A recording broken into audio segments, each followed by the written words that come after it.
کہ ہمیں اپنی زندگی کو ان راہوں پہ ڈالتے ہوئے صبر اور استقامت، اب صبر اور استقامت کی دولت ہمیں کیسے نصیب ہوگی، یہ دولت کس طرح، یہ قوت راسخہ ہمارے اندر کیسے پیدا ہوگی اور کس طرح ہمارے من کے اندر یہ چیزیں سمائے گی۔ اللہ تعالیٰ کی خشیت، اس پر توکل، اس پر بھروسہ، اور اللہ تعالیٰ جل شانہ کی طرف سے ہر کام کے ہونے کا یقین ہمارے اندر یہ استقامت اور یہ حوصلہ پیدا کرتی ہے یہ چیز۔ اس لیے مجھے اور آپ کو اپنی پوری زندگی میں اس عمل سے گزر کر کے اپنے آپ کو مضبوط ترین صورتحال میں لا کے کھڑا کرنا پڑے گا، اور یہی زندگی کا جمال ہے۔ تو اب پھر دیکھیے قرآن کیا کہہ رہا ہے، لا اقسم بہذا البلد وانت حل بہذا البلد ووالد وما ولد، 3 قسمیں کی۔ اس کے بعد ارشاد فرمایا لقد خلقنا الانسان فی کبد، ہم نے انسان کو مشکلوں میں، مصائب میں، آلام میں رہتا ہوا پیدا کیا۔ کہتے ہیں جب حضرت انسان کی تخلیق ہوئی تو اس کا خمیر جب گویا جا رہا تھا تو اس کے اوپر 39 دن تک آزمائشوں کی، دکھوں کی، تکلیفوں کی بارش ہوئی، اور ایک دن خوشیوں اور مسرتوں کا بھی برسا۔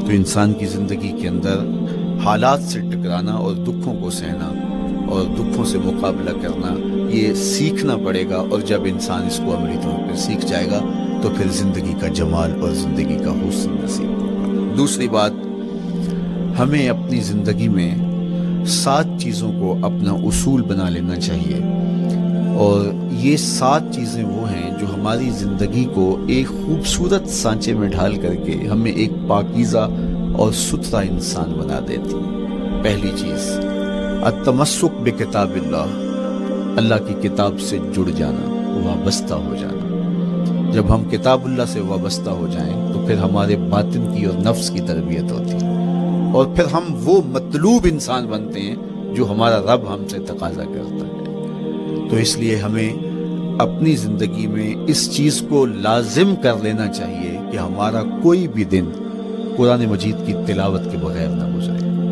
اپنے دن کا آغاز قرآن مجید کی تلاوت سے کیجیے۔ سورہ یاسین سے جو اپنے دن کا آغاز کرتا ہے سارا دن اللہ کی امان میں رہتا ہے، اس کی حفاظت میں رہتا ہے۔ اور اپنی شب کا آغاز سونے سے پہلے سورہ الملک کی تلاوت کریں، آپ ساری شب اللہ کی امان میں، اس کی حفاظت میں رہیں گے۔ اور قرآن مجید کو سمجھ کر اس کے مفاہیم و مطالب کے ساتھ ایک رکوع کم از کم پوری زندگی، اپنی زندگی کے نصاب میں آپ کتنا وقت مختلف امور کے لیے سر انجام دیتے ہیں۔ یہ کتاب انسانی ہدایت کے لیے، انسانی تربیت کے لیے، اس سے کوئی اور بہتر اور مؤثر جو ہے وہ نصاب نہیں ہو سکتا ہے۔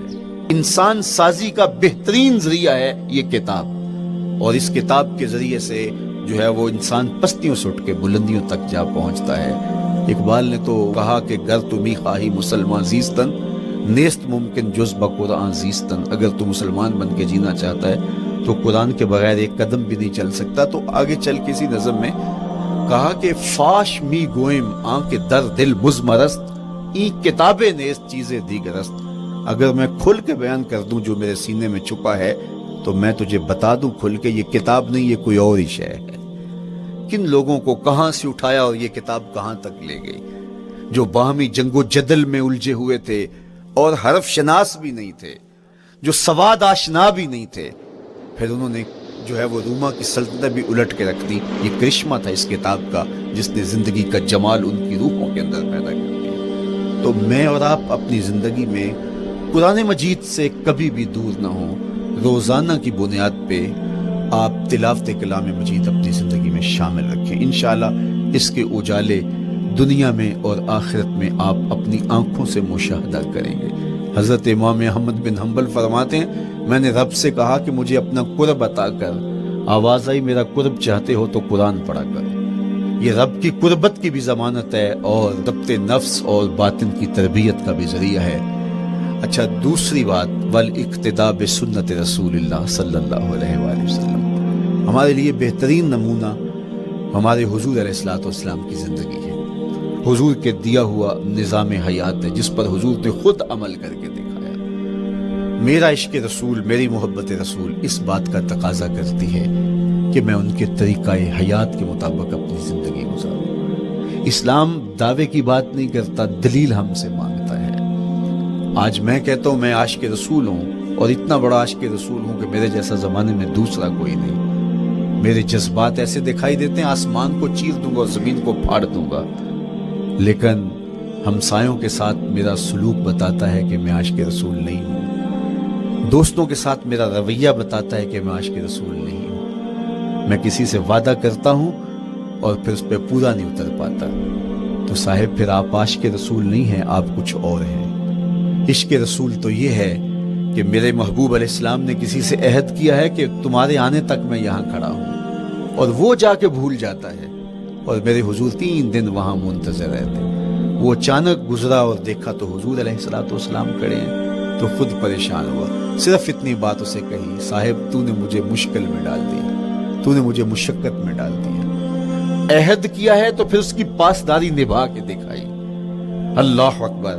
میں اگر حضور سے محبت کرنے والا ہوں تو میرا رویہ بتائے کہ میں عاشق رسول ہوں۔ میری زبان پر جھوٹ نہیں بول سکتی۔ آپ سے پوچھا گیا کہ مومن بزدلی کر سکتا ہے؟ کہا نہیں، بہادر ہوتا ہے، لیکن ہو سکتا ہے کبھی اس سے بزدلی سرزد بھی ہو جائے۔ پھر پوچھا گیا کہ مومن بخیل ہو سکتا ہے؟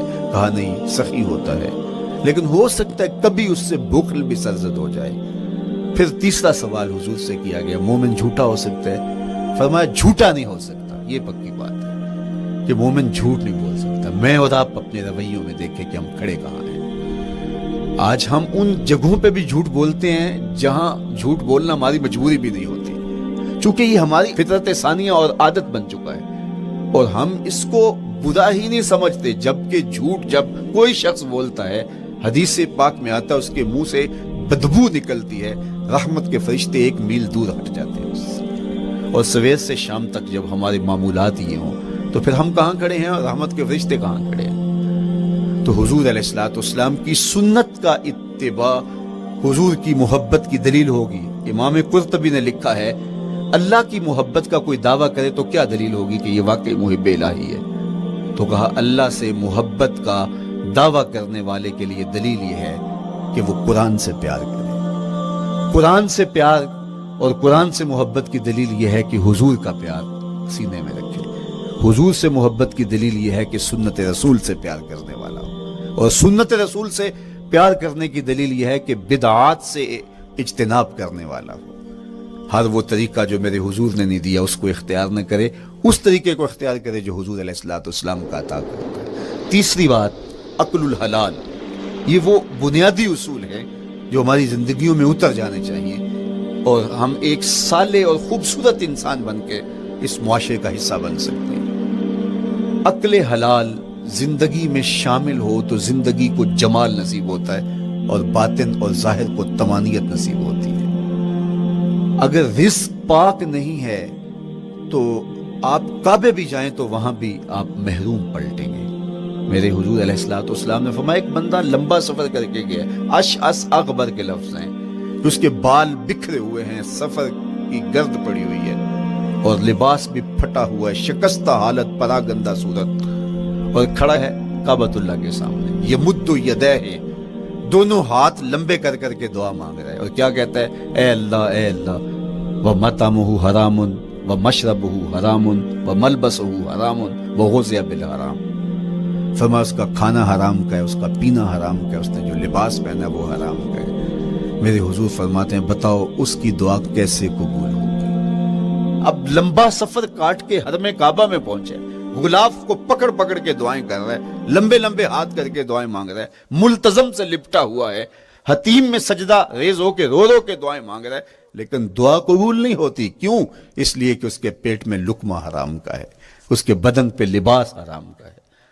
تو اسلام نے جتنا زور حلال کمانے، حلال کھانے اور حلال اختیار کرنے پر دیا ہے، تو ایک مومن اگر اسلام کے مبادیات سے بھی آگاہ ہو تو اس کی تو زندگی کے اندر جو ہے وہ حرام گھس ہی نہیں سکتا ہے، بلکہ وہ مشکوک سے بھی اجتناب کرے۔ چوتھی چیز، کف الاذی۔ اپنے آپ کو ایسا بناؤ کہ تمہارے وجود سے کسی کو ضرر اور تکلیف نہ پہنچے۔ ہمارا اسلام تو ہمیں یہ بتاتا ہے کہ تم پیاز یا لہسن کھا کے مسجد میں نہ جاؤ کہ تمہارے منہ سے جو سمیل آتی ہے اس سے کسی کو تکلیف نہ پہنچے.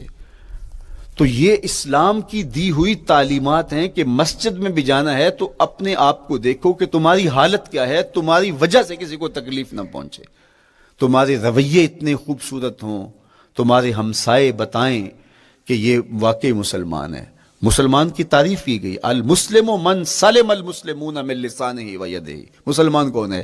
جس کے ہاتھ سے, جس کی زبان سے دوسرا مسلمان بھائی محفوظ ہے, تو وہ مسلمان ہے. اللہ اکبر. ہم یہ جو کہتے ہیں السلام علیکم, اس کو کہتے ہیں تحیت المسلم, مسلمان کا تحیت. تو اس میں اس کے معنی پہ غور کریں تو ہم اس کو ضمانت دے رہے ہوتے ہیں, السلام علیکم, تیرے اوپر سلامتی ہو. تو ہم اپنی جانب سے اسے ضمانت دیتے ہیں, میرے بھائی میری طرف سے تیری عزت, تیری جان, تیری آبرو سلامت ہے.